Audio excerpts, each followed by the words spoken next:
Salut Julien, Salut Caroline. super contente du coup que tu as accepté de faire cette interview. Et puis comme on en discutait juste avant, on va parler des relations entre le business, non, ouais, entre le lien entre le business et comment tu t'es entouré, en tout cas toi pour ton business. Mais avant, est-ce que tu peux nous rappeler rapidement qui tu es et ce que tu fais? Ok. Donc, je suis Julien Meuzy et j'ai créé Leader de ton marché il y a un peu plus d'un an. Et en fait, on aide des coachs, des consultants, des gens qui vendent, à partir du moment où les gens vendent du service, on les aide à vendre leur tarif au juste prix et mettre en place des systèmes pour ne plus avoir à courir après les clients, mais que les clients viennent. Et du Voilà. coup, leader de ton marché, ça existe depuis quoi? C'est Un ça an? en novembre 2017. Donc il y a putain. À peine un an et demi? Ouais, même pas 15 mois, je pense. 15-16 mois, un truc comme ça. Ça passe vite. Ouais. Et du coup, toi, tu as on va dire, une montée exponentielle au niveau de tes résultats. Ça a démarré, je crois, au départ tranquillement et assez rapidement. Ça a bougé, c'est ça? Ouais, en fait, j'ai eu un premier mois en novembre. J'ai démarré directement avec un webinaire. En fait, j'avais pas de site internet, rien du tout. Juste, j'ai fait un webinaire et j'ai vendu. Donc, dès le premier mois, en fait, j'avais fait 10 000 euros en novembre. Donc, c'était top pour un premier mois. En Même effet. 12 000, j'avais fait 12 000 de ventes puisque j'avais créé un produit à 1 000 euros. J'en avais vendu 12 le premier mois. Après, j'avais passé 3 mois du coup à m'occuper de ses clients et mettre en place le système, rien vendre pendant 3 mois, mais c'était un souhait. Et ensuite, j'avais recommencé à vendre à travers des webinaires automatisés. Pendant 3-4 mois, j'avais un peu stagné. Je stagnais à. Je faisais entre 5 et 7 000 par mois, tu vois. C'est entre 5 et 8 000 pendant 4 mois. Et ensuite, c'est à partir de ce moment-là, donc en avril, qu'il a commencé à vraiment avoir une croissance cool. Puisque là, on a fait 40 000, 100 000, 100 000, 150 000. Ce qui est intéressant, c'est qu'entre 5 et 7 000 par mois, tu disais, ouais, je stagnais. Il y a plein de gens qui seraient super heureux déjà d'avoir ces résultats-là. Qu'est-ce qui t'a décidé en fait à aller chercher plus loin et à faire quelque chose pour dépasser ça? En fait, moi, quand je me suis lancé dans le business en ligne, je voulais pas gagner ma vie, je voulais être riche, entre guillemets. Je voulais être riche et j'ai commencé le business en ligne en voyant Olivier Roland et le marketeur français et c'est les premiers que j'ai vraiment suivis. Au début, je croyais qu'il y avait que eux qui existaient, tu vois. Donc, ils parlaient de millions, ils parlaient de voyager, d'être libre. Et moi, dans ma tête, je voulais être libre, mais je voulais être libre et voyager en 5 étoiles, quoi. Pas être libre, pas voyager dans des trucs pourris, en fait. Et donc, tout de suite, je me suis dit, bah, moi, ce que je veux, c'est être comme eux, en fait. Mm. C'est faire partie des leaders du web francophone. Et je me souviens, j'avais assisté à un séminaire il y a 2 ans, et c'était Entrepreneur libre des marketeurs français. Et je me suis toujours dit, en fait, quand j'ai vu ces leaders, moi, je veux faire partie de leur groupe, en fait. Tu vois, un de mes rêves, c'était de partager la scène avec David Laroche. Et puis après, il y a eu d'autres trucs. Et là, en décembre, je vais faire un séminaire justement où je partage la scène avec David Laroche. Tu vois, donc c'est un rêve qui est checké, c'est trop cool. Mais, Excellent. mais ouais, mais moi, mon rêve, c'était vraiment ça. C'était, tu vois, quand à la fin, il y a 2 ans, quand le marketeur français il présentait son mastermind, c'était 35 000 euros, je crois, hors taxe. Allez, à l'époque, je gagnais pas de thunes, donc 35 000 euros, c'était genre, je comprenais pas ce chiffre. Donc, même pas, je m'imaginais pouvoir. Par contre, je savais qu'un jour, je ferais partie de ces masterminds et j'aurais de quoi me payer ce genre de trucs. Ok. Et oui, donc on disait aussi que assez rapidement, enfin moi je trouve très rapidement par rapport à d'autres personnes que je peux voir, tu t'es entouré, tu as créé une équipe.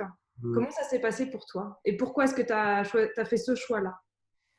Ouais, c'est une bonne question. Et en fait, au début, moi, tout ce que je voulais, c'était faire mon million tout seul. Je sais pas si tu connais, il y a un livre qui s'appelle The One Million Dollar Business Person. En fait, c'est un business à 1 million comme ça tout seul.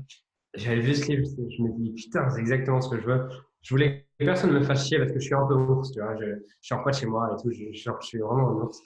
Et je m'étais dit, non, jamais je veux avoir une équipe. Et puis, j'avais cette idée très longtemps. Et puis, début juillet, je rentre chez moi et je vois ma compagne et là, elle me dit Julien, il faut que je te parle. Je dis OK, on s'assoit dans le canapé. Et là, elle me dit bah, écoute, je suis enceinte. OK. Et là, bon, j'ai un choc pendant 30 minutes. J'ai pas dit un mot, je suis pas en colère, je suis choqué. Je suis en état de choc, je comprends pas. Et derrière, le lendemain, la première chose à laquelle je pense, c'est putain, je vais pas pouvoir continuer à travailler autant si elle est enceinte et j'ai pas envie qu'elle ait un enfant et que je sois jamais là en fait. Et donc là, j'ai commencé à me dire putain, il va falloir que tu trouves une équipe. Qu'est-ce qui te prend beaucoup de temps aujourd'hui? Ce qui te prend beaucoup de temps aujourd'hui, c'est les appels de vente. Donc, je me suis dit comment est-ce que je peux déléguer ça? Et puis du coup, j'ai commencé à déléguer des appels de vente. Voilà. Et c'est Olivier qui a fait mes premiers appels de vente, qui aujourd'hui est mon bras droit chez Leader d'Automarché. Et c'était au mois de juillet, donc il a fait les appels de vente pendant 2-3 mois, pendant 2-3 semaines. Et au bout de 2-3 semaines, il m'appelle et me fait Julien, pourquoi est-ce qu'on n'organiserait pas un séminaire à Lyon? Je lui dis ok, par contre, moi je m'occupe de rien, tu t'occupes de tout. Moi je veux rien faire. Je viens juste parler pendant 3 jours si tu veux, mais je m'occupe de rien au niveau organisation. Il dit ok, je m'en occupe. Du coup, il n'était pas payé à cette époque pour ça. Et en fait, il a organisé le séminaire, tout s'est très bien passé. Et après le séminaire, je me dis ah, mais en fait, Julien, il n'y a pas que toi qui sais faire. Et du coup, après, j'ai commencé à lui donner d'autres responsabilités. Et comment tu l'as trouvé, Olivier? Il vient d'où à la base? C'est un client à la base. C'était D'accord. un ancien client à la base. Euh, ouais, en fait, je crois que j'avais mis un post sur Facebook pour savoir s'il y avait des gens qui voulaient faire les appels de vente pour moi. Ok. Et du coup, ça s'est tout de suite bien passé avec lui. Tu as senti que c'était la bonne personne? Comment tu... Non, Non? Olivier, il ne faut pas que tu regardes ce truc. Mais non, enfin au début, forcément. Au début, j'ai eu du mal à accepter que les gens aient des moins bons résultats que moi. Donc, Ouais. c'est-à-dire, mais c'est logique forcément. Mais son taux de conversion ne me satisfaisait pas. De toute façon, le taux de conversion de personne ne me satisfaisait. J'avais plusieurs personnes. Essayé plusieurs personnes et en fait, ne convertissait pas assez et tout. Et puis, en fait, j'ai compris que c'était moi qui avais un problème, pas lui. Et du coup, j'ai commencé à me remettre un peu en question là-dessus et voir comment je pouvais un peu lâcher prise, même si le mot il veut pas dire grand-chose, mais comment je peux un peu accepter en fait, accepter qu'il ne performe pas autant que moi, mais pas parce qu'il est pas bon, parce que rien que la posture fait que c'est normal qu'il vende moins en fait. Et donc, du coup, toi, tu n'avais jamais eu d'expérience de management ou de gestion d'équipe avant ça? Non, moi j'avais déjà du mal à me manager moi-même. Non, c'est vrai. En plus, j'avais vraiment une vision du management et de la gestion d'équipe euh, compliquée parce que faut savoir que je suis ingérable. Hein. Enfin, j'arrive à me manager parce que je sais où je vais, j'ai une vision claire, mais personne ne peut me manager. Tu vois, quand j'étais à sportif de haut niveau, mes entraîneurs pétaient des câbles parce que j'étais nonchalant, on avait l'impression que j'en avais tout le temps rien à foutre. Après, quand j'ai fait 6 mois de stage de fin d'études, j'arrivais à. Les gens, ils faisaient 9 heures, je pense, ils faisaient 10 heures, 21 heures dans le bureau, dans l'open space, tu vois. Et moi, je faisais 7 heures, 14h30. Parce que j'arrivais à 7 heures. Comme ça, je travaillais pendant 2 heures, j'étais focus, personne ne me faisait chier et j'étais parti le plus tôt possible. Et comme j'étais passionné de pâtisserie, je leur faisais des gâteaux, du coup, ils acceptaient. Donc, du coup, je partais à 14h30. Et ouais, j'étais ingérable. Du coup, dans ma tête, forcément, quand tu es ingérable, tu penses que tout le monde est ingérable. Ouais. Et du coup, ouais, non, j'avais aucune expérience dans le management et j'avais plutôt l'idée que tout le monde est ingérable, tout le monde en fait qu'à sa tête, tout le monde veut être libre et personne n'a envie de travailler pour personne. Pourtant, tu es quand même passé vachement vite à l'action au moment où tu t'es dit ok, là, ça, je ne peux pas continuer tout seul, il me faut quelqu'un. Et alors, ça, tu l'as fait direct. Ouais. Ouais, ça, ok. Bon, je pense que Bah, ça fait partie de tes grandes forces, le passage à ouais, l'action rapide. ouais, c'est ça. Je suis ingérable, mais je décide en fait. Je décide, je sais où je vais et c'est maintenant en fait. J'ai décidé, je veux que cet après-midi, ça soit fait. Et ça a été aussi pour moi quelque chose de compliqué dans la délégation. C'est que moi, je fonctionne comme ça, mais tout le monde ne fonctionne pas comme ça et tout le monde ne va pas aussi vite en fait. Et aujourd'hui, tu dirais que tu gères une équipe. Comment est-ce que tu qualifies ta relation avec ton équipe? Euh, je rigole parce qu'on a eu une réunion la semaine dernière et Je dis, sinon, il y avait autre chose. On fait un tour, je fais un tour marketing, tout ça, à tous les points de l'entreprise. Et après, je dis, il y a des questions, d'autres choses à voir et tout. Et il y a Jules qui me dit, ouais, moi j'ai quelque chose, j'aimerais bien juste clarifier comment est-ce qu'on communique avec toi, Julien, parce que j'ai dû t'appeler 13 fois depuis une semaine et j'ai pas réussi à t'avoir. Et là, je fais, merde, 13 fois, t'es sûr? Moi, je croyais qu'il m'avait appelé une fois, j'avais pas répondu. En fait, non, je regarde, mais effectivement, il m'avait appelé 13 fois. Donc, est-ce que je gère une équipe? Je sais pas si on peut dire ça, c'est un grand mot. Mais non, je m'arrange pour que l'équipe euh, avance parce que Olivier gère beaucoup de choses, en fait. Olivier gère beaucoup de choses pour moi et j'ai pris quelqu'un qui était comme ça un peu, qui était capable de gérer beaucoup de choses parce que moi, je veux justement être concentré uniquement sur là où je suis bon, faire que ça et j'aime pas trop les contraintes. J'ai pas de problème à suivre des contraintes, mais des contraintes que j'ai choisies. Si je peux avoir le moins de contraintes possible, je le fais. Donc, c'est pour ça qu'Olivier, pour moi, c'est Olivier qui gère l'équipe plus que moi. Moi, je décide, on va dire.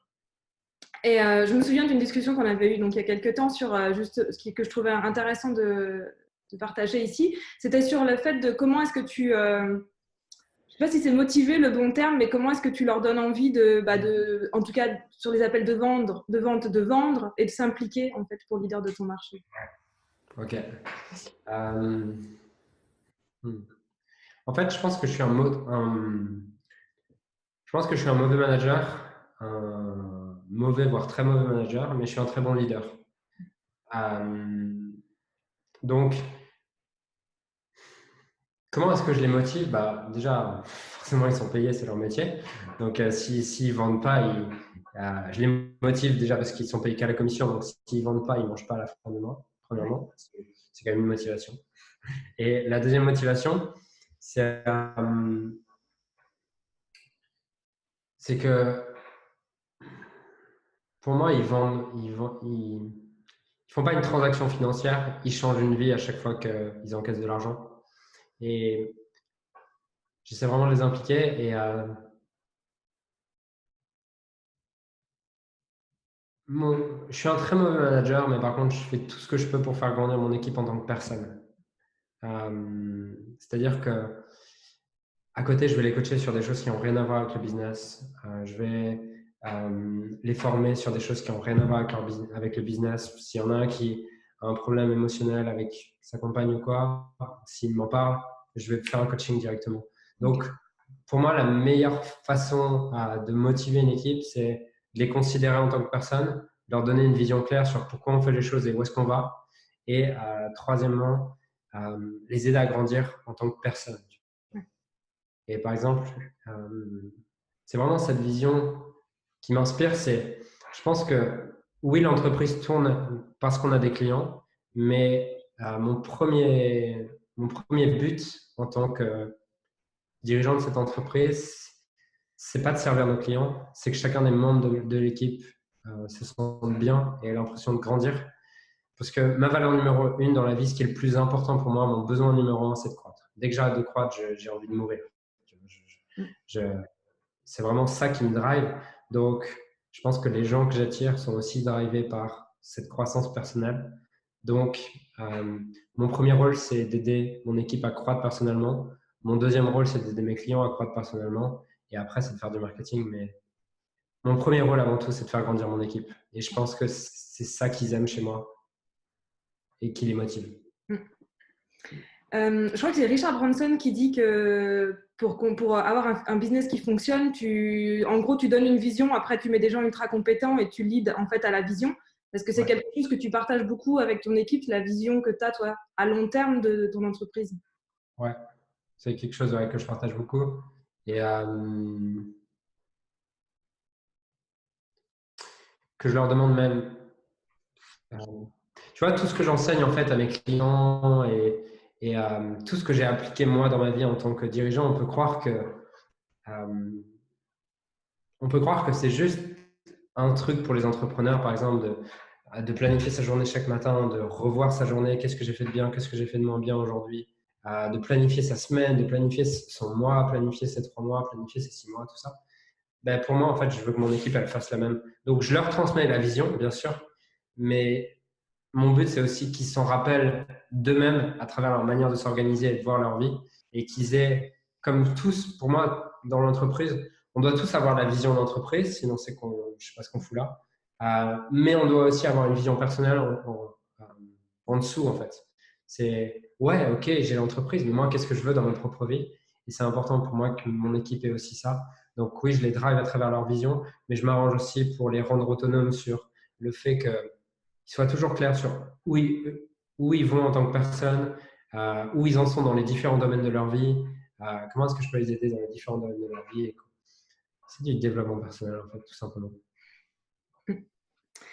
Dans le fait dans le fait de s'entourer, donc il y a cette partie équipe, il y a aussi la partie coach. Tu t'entoures aussi régulièrement, je crois, presque tout le temps, je ne sais pas, de coach. Comment est-ce que tu choisis tes coachs pour ton développement? En fait, pour moi, là, la question que tu poses, elle va me permettre de pouvoir vraiment faire la différence entre un entrepreneur qui va monter comme ça, tu vois, ou un entrepreneur qui va vraiment monter comme ça. Parce que l'entrepreneur qui va monter comme ça, dès qu'il a un problème ou dès qu'il a besoin de progresser quelque part, il se demande comment je fais. Comment je fais pour apprendre ça? Comment je fais pour m'améliorer là-dedans? Un entrepreneur qui va exploser et qui est pour moi un véritable entrepreneur, pas un indépendant, c'est quelqu'un qui ne se demande pas comment, mais qui se demande qui.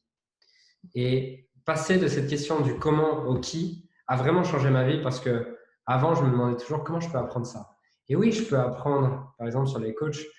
Si par exemple, j'ai besoin de quelqu'un qui va être capable de gérer les schémas inconscients ancrés depuis des années, oui, je peux l'apprendre. Et ça va au final, je peux l'apprendre. Je vais faire une formation, ça va me coûter 3 000 € et ça va me prendre 6 mois. Mais au final, est-ce que cet argent et ce temps, j'aurais pas pu le mettre dans quelqu'un qui sait déjà comment faire? Donc, comment est-ce que je fais? Je me demande de quoi mes clients ont besoin, qu'est-ce qui les bloque. Parmi ce qui les bloque, qu'est-ce que je sais faire? Ok, super. Est-ce que je veux le faire? Oui, non. Si j'aime le faire, en général, je le fais. Si j'aime pas le faire, même si je sais le faire, je le fais pas. Et là, je me demande parmi tout ce que j'ai pas envie de faire avec mes clients, qui est-ce qui est en mesure de les aider en fait? Et là, à partir de ce moment-là, j'ai la chance, je pense, d'avoir commencé à avoir une belle communauté autour. Et ce qui fait que c'est pas très dur pour moi de trouver des gens. Et pour tes coachs à toi, comment est-ce que tu vas aller choisir vraiment celui qui va être la bonne personne pour toi? Quand moi, je me fais coacher? Ouais, quand toi, tu te fais coacher. Ça fait aussi partie de comment on s'entoure. Ouais, bien sûr. C'est simple. Je suis très drivé par la modélisation, donc je me demande qu'est-ce qui a déjà atteint ce que je veux atteindre. D'accord. Donc, parce que tu te fais coacher que business ou non, tu as d'autres domaines de ta vie? Ah ouais, c'est une bonne. Sur la santé, j'ai un coach qui s'occupe vraiment que de la partie santé, tout ça, énergie, machin. Comment je l'ai choisi? En fait, bon, là, j'étais au fond du trou. J'avais besoin de trouver une solution rapidement. Et j'ai tapé High Performance Coach sur Google et j'ai regardé un peu les 20 recherches qui sont sorties. Et j'ai regardé un peu. Lui, il m'inspirait. Voilà, j'ai pris direct. Sinon, il y a un truc qui a fait une énorme différence dans mon business, c'est aussi le fait de faire une thérapie de couple, mais pas en mode c'est la mort et on va se suicider tous les deux et tout. Une thérapie de couple en mode comment est-ce qu'on grandit ensemble et comment est-ce qu'on fait pour mieux communiquer, pour mieux comprendre les besoins de l'autre. Pour moi, c'est limite presque plus du coaching que de la thérapie, tu vois. Et comment est-ce que je l'ai choisi? C'était simple, c'était par recommandation. Ouais. Mais ça a fait une énorme différence dans ma vie. Parce qu'au final, c'est assez marrant, mais les schémas que tu as dans ton couple, c'est souvent ce qui te bloque dans ton business sans même que tu t'en rendes compte. C'est-à-dire que moi, j'avais du mal à exprimer mes besoins. J'avais du mal à exprimer mes besoins, à exprimer ce que je ressens. Le schéma de l'homme qui doit être fort et qui doit rien dire, tu vois. Et Et du coup, tu voyais une analogie dans ton business avec ça? bah, justement, en fait, c'est que moi, je le voyais pas. Mais je voyais pas que j'avais un problème dans mon business. Je voyais juste que avec mon équipe, on se comprenait pas, il se passait rien et ils savaient pas ce qu'ils devaient faire. Et moi, j'étais frustré, je me plaignais et je leur disais jamais rien. Et en fait, on fait la séance de thérapie et on voit qu'il y a ce schéma-là. Et je fais putain, mais en fait, c'est exactement ce qui se passe avec mon équipe. Et du coup, ouais. Et en fait, je l'ai pas dit plus tôt et j'aurais dû le dire. C'est comment est-ce que j'ai progressé en tant que leader, je pense. C'est avec mon équipe, c'est grâce à la thérapie de couple aussi. En voyant tous les schémas que j'ai dans mon couple, les mêmes, exactement les mêmes qui se reproduisent dans mon business. Bon, les relations aux autres, en général, on s'en rend pas compte, mais on a souvent, enfin non, souvent, quasiment tout le temps les mêmes schémas qui se mettent en Ouais. place, que ce soit ton couple, ta mère, ton père, Les l'équipe. clients. Moi, c'était pareil aussi avec certains de mes clients. Ouais. Ça, c'est quelque chose que d'ailleurs qu'on parle pas, je trouve qu'on n'en parle pas souvent sur le web, c'est justement la relation avec les clients, parce que c'est pas toujours tout beau, tout rose, la relation avec les clients. Est-ce que tu as des choses à partager à ce sujet-là qui peuvent être intéressantes? Hmm. Ah, tu veux quoi? Tu veux des anecdotes des pires relations clients que j'ai? Nous ne donnerons pas les noms. Non, mais bah, par exemple, moi, je sais que j'ai déjà eu un client qui a abandonné. Et ça, franchement, je trouve ça super difficile à vivre. Je sais que je ne suis pas la seule. Margot, elle en parlait il n'y a pas longtemps dans une interview. Ça lui arrivait aussi. C'est des choses qu'on ne parle pas. Enfin, en tout cas, on en entend peu parler sur le net. Ouais, effectivement. Et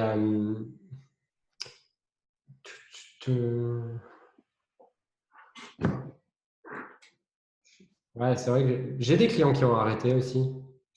Et bon, parfois tu peux te dire, ouais, c'est pas de ma faute et tout. C'est qu'il n'était pas prêt. C'est vrai, hein, ça arrive. Après, je pense qu'il y a toujours quelque chose à apprendre quand même. Et chaque fois, j'ai appris, même si j'ai senti que, franchement, j'avais besoin de prendre du recul pour pouvoir apprendre et être en mesure de vraiment me poser la question, qu'est-ce que je peux améliorer plutôt qu'avoir mon ego qui se réveille et qui dit non, mais non, c'est chiant, il tient pas ses engagements et machin. Parce que je vois que j'avais ce schéma-là et je crois que c'est un truc je crois que c'est une des choses qui est le plus inconfortable pour moi émotionnellement dans mon business, d'avoir un client qui arrête ou ouais, je pense que c'est le truc le plus inconfortable. Et si tu en as où c'est déjà arrivé, qu'est-ce que tu as pu en apprendre justement une fois que tu as été explorer ce truc-là, en fait? Ouais. Première, elle n'a pas abandonné, mais j'aurais aimé qu'elle abandonne. Ah oui, il y en a comme ça aussi. Ouais, j'en avais une. Et là, franchement, j'ai beaucoup appris parce que c'était moi qui avais très mal cadré la relation. J'avais très mal cadré le truc, j'avais très mal cadré les attentes. Bref, c'était. Parce que dans ma tête, c'était un des premiers trucs à 5 000 euros que je vendais. Et du coup, comme c'était beaucoup d'argent, bah, je croyais que je devais tout faire pour elle. Et donc, du coup, j'ai mal cadré. Et j'étais en mode, ah bah non, mais t'inquiète, tu peux le faire et tout. J'étais vraiment en mode petit garçon, c'était chiant. Et du coup, ça a été vraiment l'horreur. Mais c'était de ma faute. Bon, je pense que j'avais attiré le type de personne parfaite pour me challenger là où j'avais besoin d'être challengé. Donc, il y avait ça. Après, donc là, ça m'a appris à cadrer et, euh, et à clarifier les attentes, les besoins, tout ça. Donc ça, c'était top. Et c'est d'ailleurs marrant de voir à quel point aujourd'hui, je peux voir que c'était top, mais sur le moment, c'était pas top du tout, quoi. Et donc, il y a eu ça. Après, il y en a eu une autre où, au final, si je suis honnête, je sais que j'aurais pas dû la prendre. De toute façon, franchement, 95% du temps, même si ce n'est 100% du temps, les problèmes avec les clients, au final, mon intuition me disait de ne pas les prendre dès le début, dès l'appel de vente. C'est difficile de dire non, surtout quand tu es au début de ton activité. Hein, c'est dur de dire non, ou alors quand c'est des gros montants, j'imagine. Ouais, ouais. Mais franchement, avec le recul, tous les clients à qui c'était mal passé, je savais que ça allait mal se passer inconsciemment. Mais tu sais, tu peux avoir c'est comme quand tu recrutes, c'est la même chose. Tu peux avoir cette capacité à te mentir parce que tu as besoin, en fait. Ah Ça ouais. te sur le moment de pas croire, de te mentir parce que tu as des avantages derrière. mais au final, tu savais très bien que ça se passerait mal. Mm. Donc, ouais, franchement, les problèmes avec les clients, chaque fois, je sais que ça va pas bien se passer. Okay. Et du coup, qu'est-ce que tu en retires tu dis plus facilement non ou est-ce que tu changes aussi des choses dans ta façon d'accompagner toi? À quel endroit ça va avoir un impact? Ça a un impact sur ma manière d'accompagner, bien sûr. Effectivement, ça c'est sûr. Et surtout, je sais que j'ai ce truc qui n'est pas totalement résolu, hein, sur lequel j'ai encore à avancer, sur arriver à écouter mon intuition, en fait. Parce que j'ai une intuition qui est, je pense, très développée et je sens énormément de choses. Par contre, entre écouter mon intuition ou écouter mon côté rationnel, je vais souvent écouter mon côté rationnel, alors que je sais que j'ai tort en l'écoutant. Mais parce que parfois, tu as plus d'avantages. Donc, ouais, ça m'a fait apprendre ça, même si c'est pas résolu encore et je dois encore travailler là-dessus. Mais au moins, j'en ai conscience maintenant. Donc, maintenant, je peux observer. Ah ouais, il y a ton intuition qui te dit quelque chose, tu es en train de pas écouter et tu vas reproduire le même schéma. Donc, c'est un peu différent. Et voilà. Donc, ouais, l'accompagnement change et après, c'est surtout moi qui change au final parce que au final, c'est toujours toi qui Oui. dois changer, jamais juste un truc, quoi.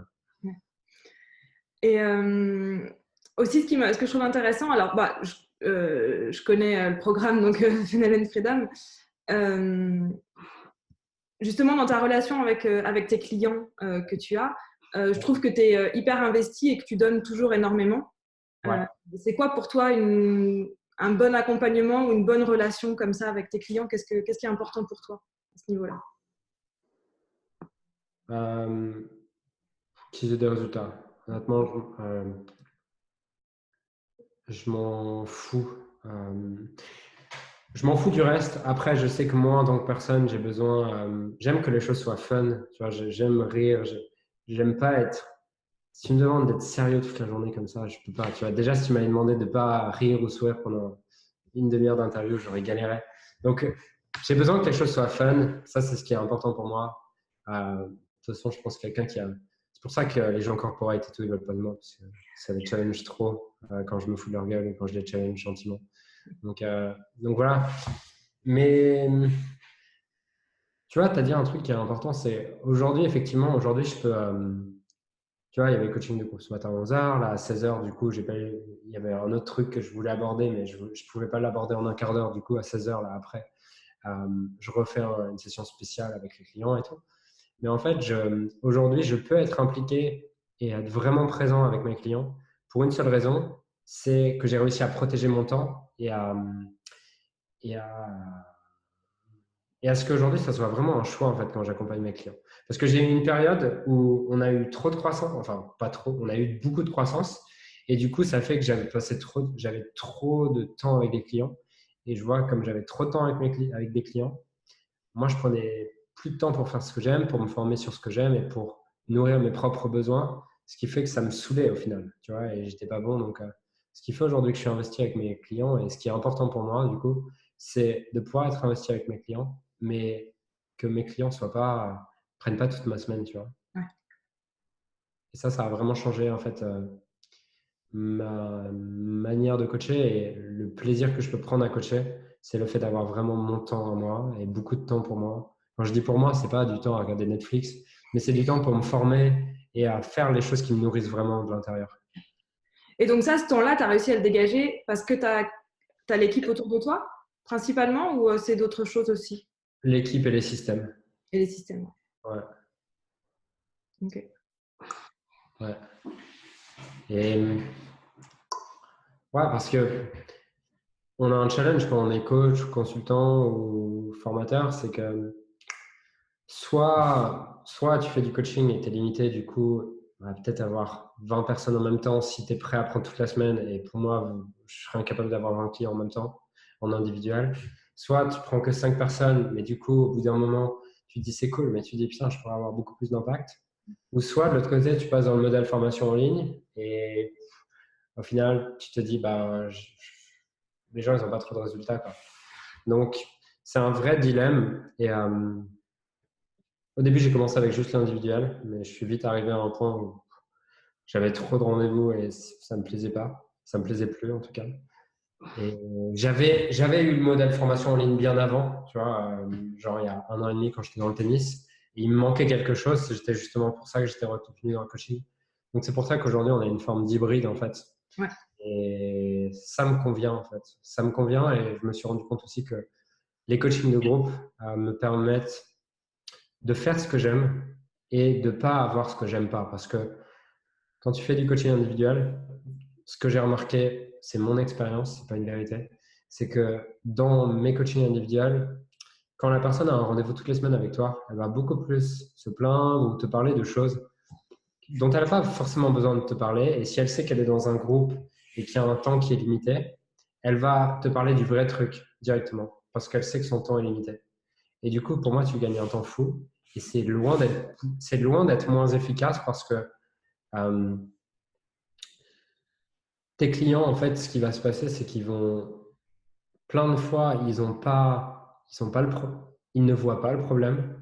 Okay. Par contre, quelqu'un d'autre va poser une question et ils vont se dire ah ouais, moi j'ai ce problème, mais en fait je ne m'en rendais pas compte et c'est pour ça que ça bloquait et je cherchais ailleurs.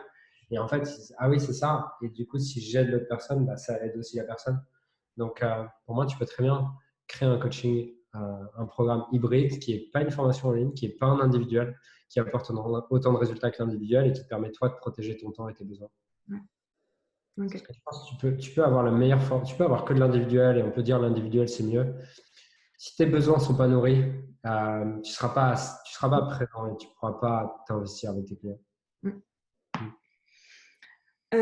Si tu avais un conseil à donner, donc du coup le sujet principal c'était donc le lien entre le business et de comment est-ce que tu t'entoures. Si tu avais un conseil à donner justement aux entrepreneurs, ce serait lequel?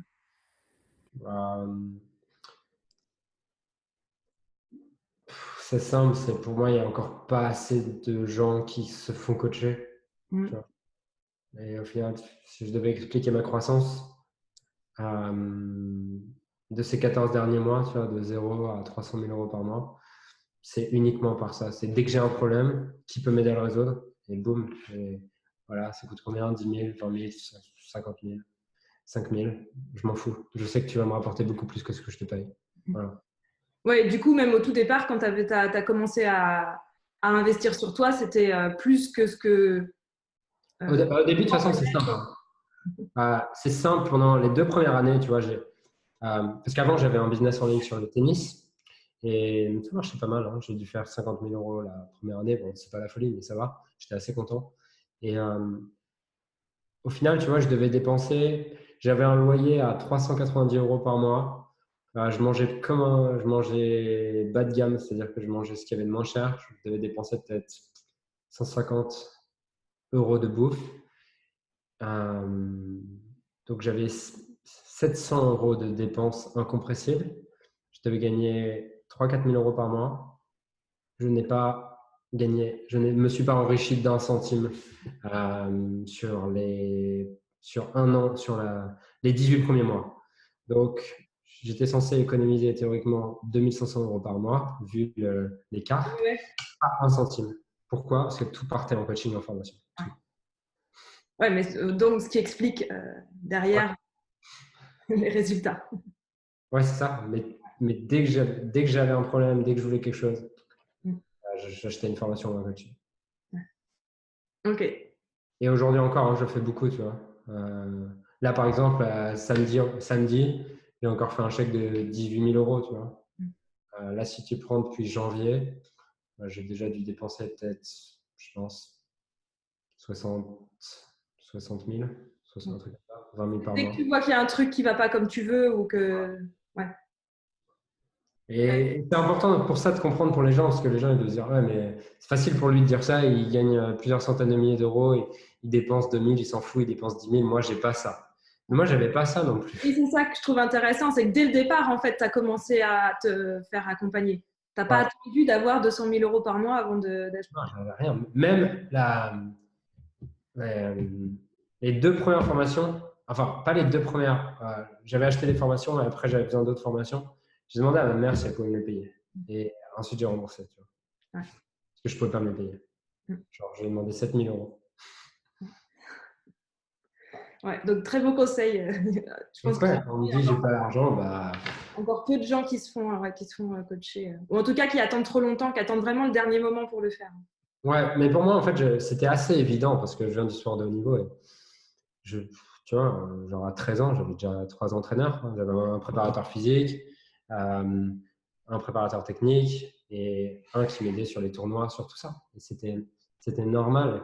Et moi qui viens du sport de haut niveau, je comprends pas comment tu peux essayer d'être excellent quelque part sans avoir un entraîneur. Mais c'est pas genre quelque chose que j'ai lu dans un livre, c'est vraiment quelque chose que je ne comprends pas. Tu vois, tu Est-ce peux que pas toi, tu l'as expérimenté comme ça? Ouais, tu peux pas être fort au tennis sans avoir d'entraîneur ou de gens qui t'aident, en fait, c'est impossible. Tu vois. Mais c'est intéressant ce que tu dis, parce que des fois, on dit. Enfin, je veux dire, il y a quand même beaucoup d'entrepreneurs qui viennent du sport de haut niveau ou qui sont passés à un moment donné par du sport de haut niveau. Puis des fois, on se dit, ouais, mais c'est parce qu'ils ont le mindset et tout, mais c'est vrai qu'ils ont aussi l'habitude d'avoir des coachs. Ouais, c'est ça. Je Et pense qu'effectivement, tu développes une résistance à l'effort, une capacité à te battre pour ce que tu veux et tout, qui est indéniable. Mais tu développes aussi cette capacité à pas attendre qu'on te donne l'information comme si tu as été formaté par l'école, parce qu'à l'école, t'attends le cours d'histoire géo, tu vois. Mais vraiment à te demander, OK, en ce moment, je suis dans une période difficile, qui est la meilleure personne pour m'aider? Parce que dans le sport de haut niveau, c'est ça, hein, quand tu fais une mauvaise saison, la saison d'après, tu te demandes, OK, comment je fais la saison d'après? Qui va m'entraîner, tu vois? ouais, donc c'est un super bon Ouais. mécanisme en fait qui se met en place déjà super tôt. Ok, bah super, merci beaucoup pour ton temps et pour toutes ces informations. C'est super enrichissant. Cool, avec plaisir. Et attends, t'en vas pas comme ça. Pour les autres vidéos, il suffit de t'abonner à la chaîne par là ou par là ou par là. Tu vas trouver. Je te fais confiance et on se voit très vite pour les prochaines interviews. Salut!